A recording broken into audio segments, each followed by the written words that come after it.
Sa Iloilo, Bacolod, kasali po natin ang party Claudio ng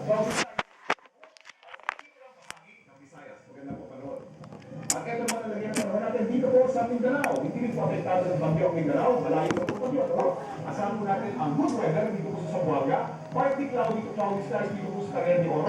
At po sa ulan ang sulit. Raha. At natikang bahagi ng Mindanao. May naasahan po tayo isa pang bagyo bago po matapos at pagli. At ito naman po ang ating media sa ngayon. Okay ka naman. Ang pinakamatang tao sa mundo ay si Manuel Javier Uribe ng Mexico. May bigat ng 1,320 pounds. Sibigat ng 13 sako ng bigas. Di siya kasya sa pintuan at nabubuhay na kahinaan sa kama. Pagkamat dalawa po, dalawang asawa dito. Dalawa kabayan. Ang kanyang medical condition ay obesity na sanhi ng maraming sakit tulad ng heart disease, diabetes, ilang uri ng cancer at osteoarthritis. Bukod sa genes, inactivity o kakulangan ng exercise ang sanhi po ng obesity.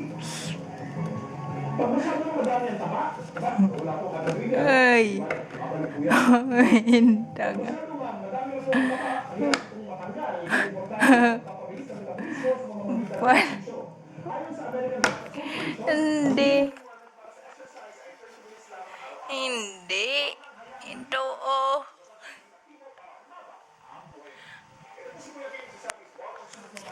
lagi tatandaan, ang buhay ay weather.